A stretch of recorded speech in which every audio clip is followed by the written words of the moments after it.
Et parmi les transferts de compétences, d'expériences, de connaissances précis qui ont eu lieu entre la fuite des données et la pandémie, qu'est-ce que tu dirais? C'est quoi les principaux transferts que tu as pu Le constater? calme, le Le calme, calme. le calme. Quand on gère une crise, ce que vous avez besoin de votre équipe de direction, de votre président, présidente et de votre conseil, c'est du calme. Comment on réussit à rester calme quand on doit prendre des dizaines de décisions par jour avec beaucoup plus d'incertitudes, beaucoup moins d'informations? Tu n'as pas besoin de gérant d'estrade au CA, là. Tu sais, je veux dire, laisse faire, là.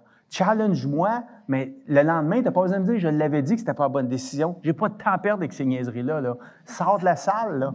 Tu sais, comment, dans le fond, on est capable de rester calme, posé, parce qu'on est beaucoup sous pression. Ça, c'est un énorme apprentissage. Quand est arrivée la pandémie, les gens étaient beaucoup plus calmes. Deuxièmement, le niveau des questions qui sont posées, le niveau de maturité du conseil a augmenté beaucoup, beaucoup parce qu'on était tellement sous tension, on était tellement sous pression que, à un moment donné, OK, on va poser les questions qui sont vraiment importantes, vraiment pertinentes, à grande valeur ajoutée, puis les autres, on va peut-être se garder une certaine réserve.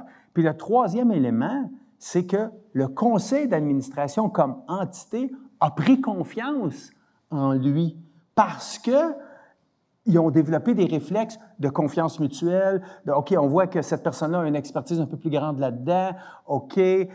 Donc, il y a une symbiose qui s'est créée encore plus entre conseil, président, présidence, équipe de direction. Puis là, je le sais, là, quelqu'un va me dire, non, mais Guy, il ne faut pas que tu dises le mot symbiose. Il est supposé d'avoir la sacro-sainte indépendance, puis toutes ces affaires-là. Ouais. C'est tout correct, là. Mais quand vous êtes en crise, là, à un moment donné, il faut être une seule équipe qui essaie de gagner. Il ne faut pas être trois équipes qui essaient de gagner. Nous, chez Desjardins, moi, ce que j'ai senti, puis c'est sûr que le cumul a aidé, mais on est tous en train de passer à travers cette situation-là. On n'a pas trois équipes.